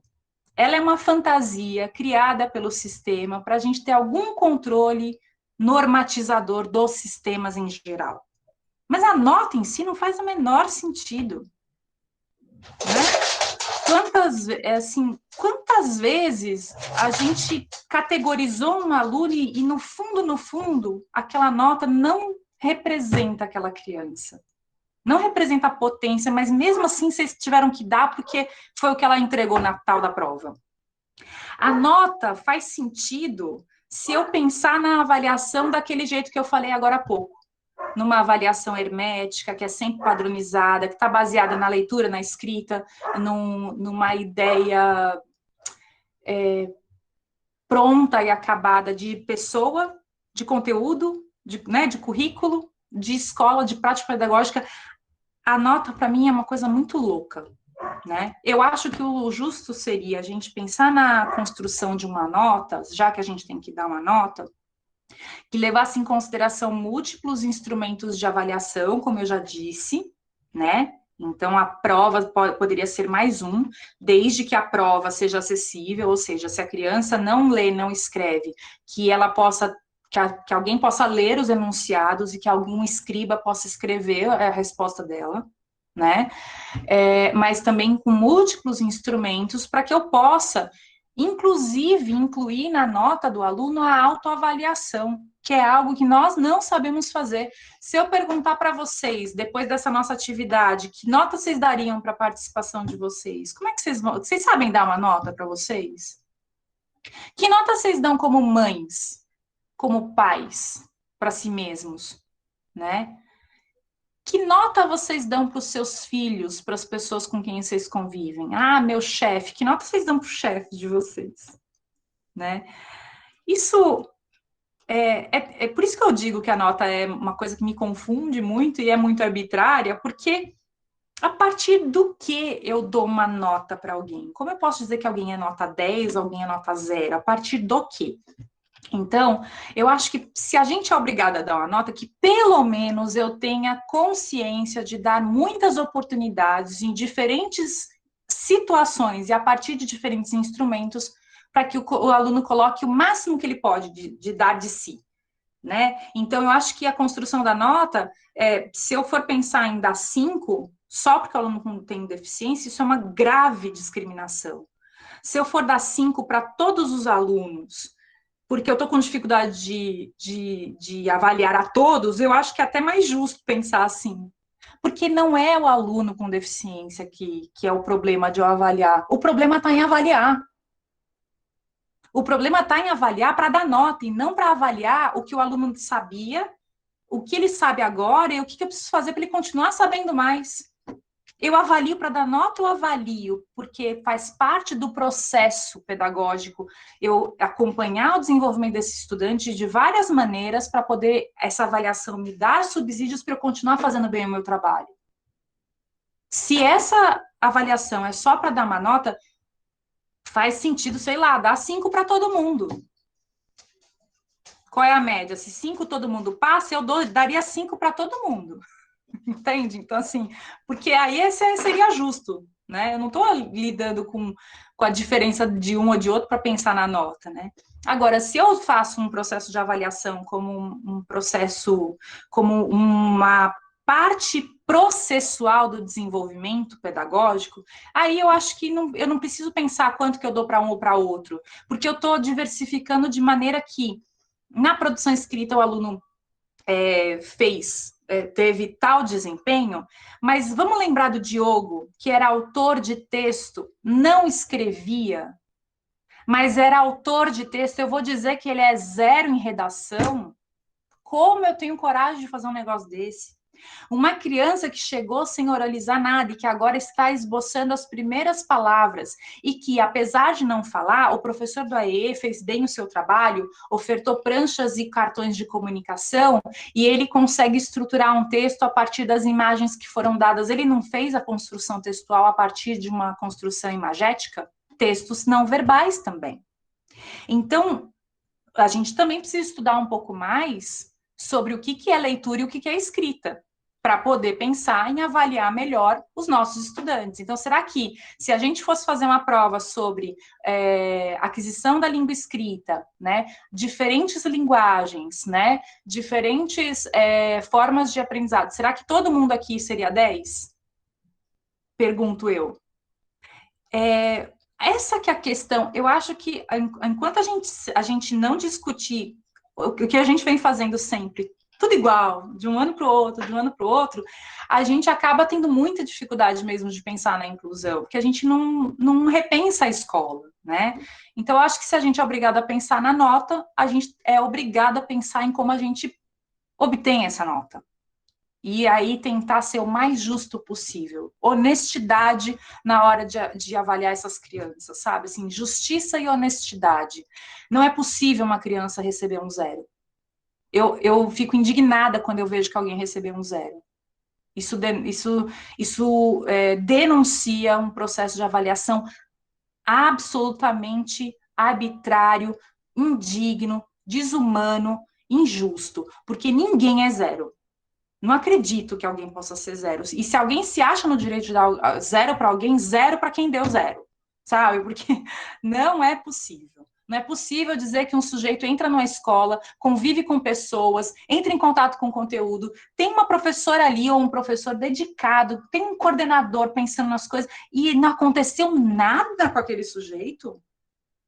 Ele é 0, então a hora que um aluno ganha 0, é 0 para todo mundo.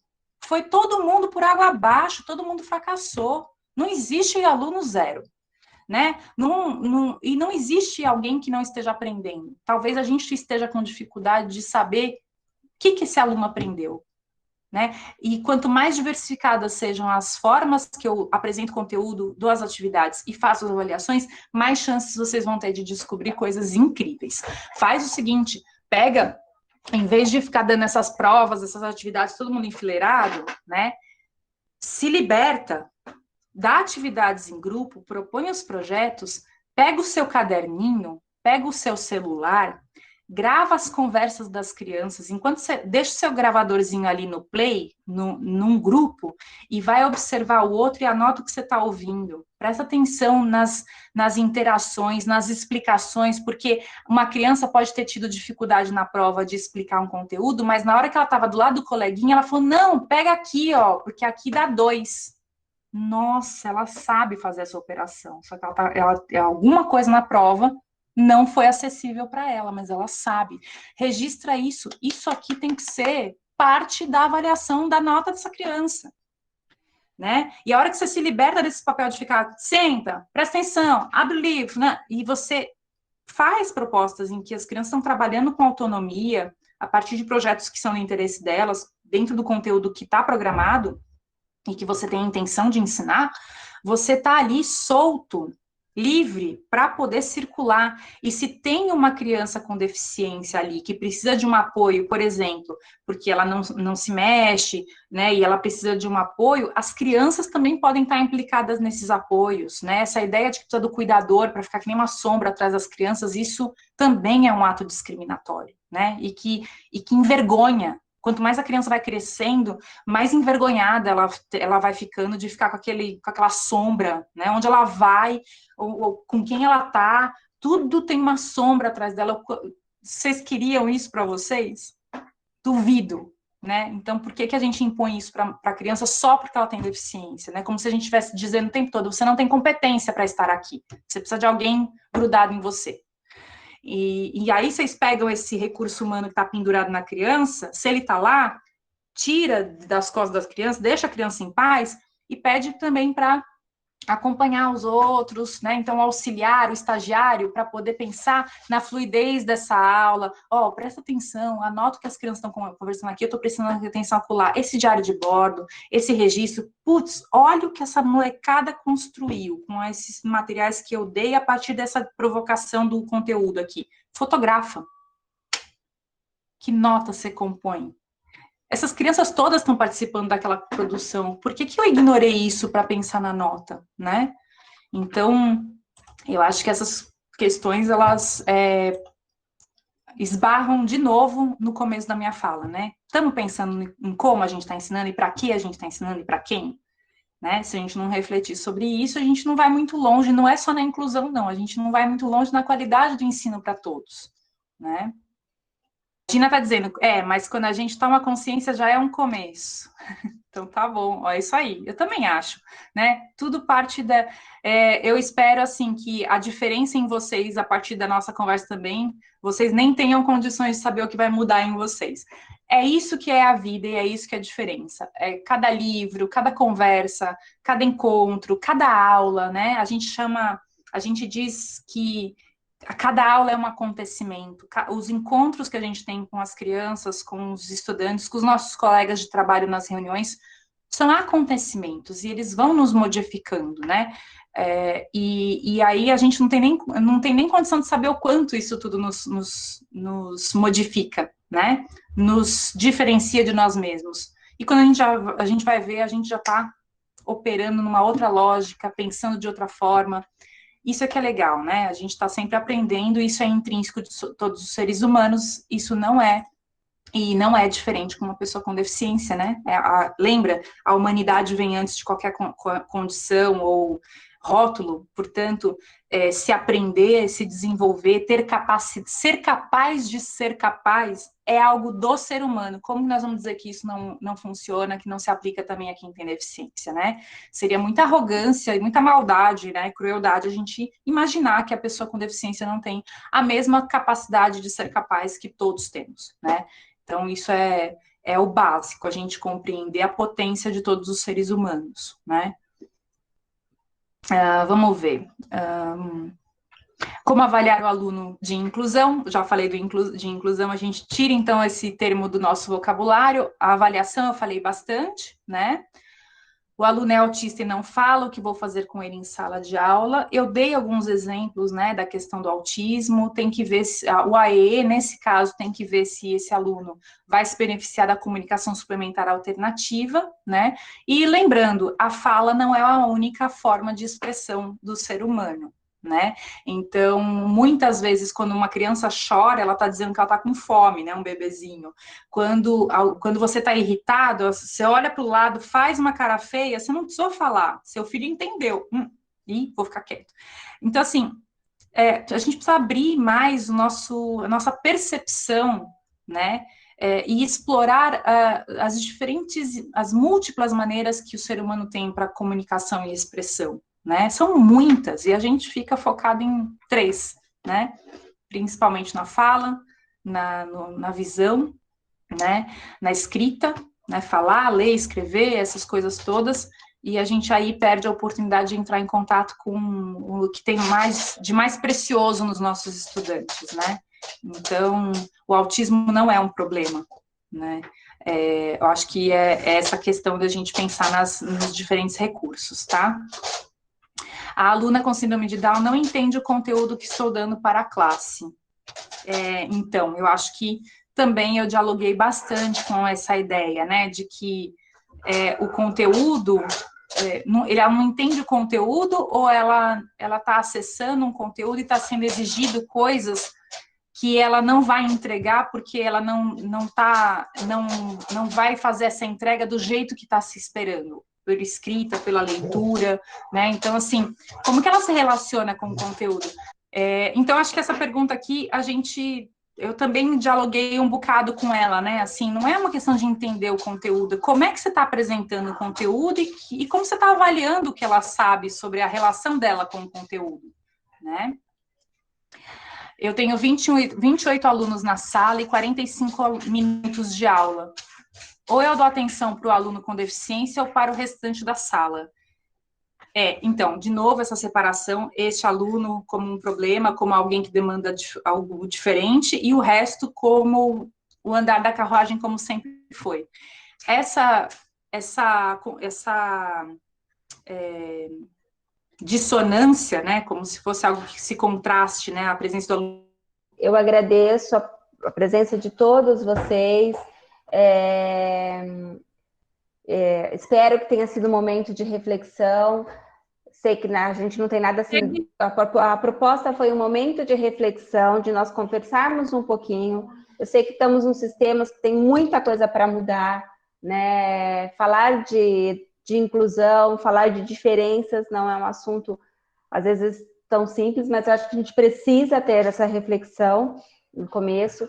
Na segunda, nós vamos propor um outro também de práticas inclusivas. Logo, logo eu vou soltar o link, então aí, se quiser estar participando. Então, eu agradeço novamente. Agradeço a Meire, pena que ela não conseguiu voltar aqui, mas eu acho que até pelo tempo, pelo movimento. Eu espero que vocês tenham gostado. Pelo que eu estou vendo aqui, a maioria está colocando que gostou da reflexão. O objetivo é esse, realmente. É que seja uma reflexão, um momento para nós pensarmos e tentar mudarmos um pouco a nossa prática pedagógica. Tá? Obrigado por todo mundo, obrigada pelas essas 2 horas aqui de estando juntas. E na segunda tem mais um pouquinho, na segunda vai ser às 9 da manhã. Mas logo, até amanhã ou depois eu já mando o link para vocês. Tá bom? Espero que vocês tenham gostado.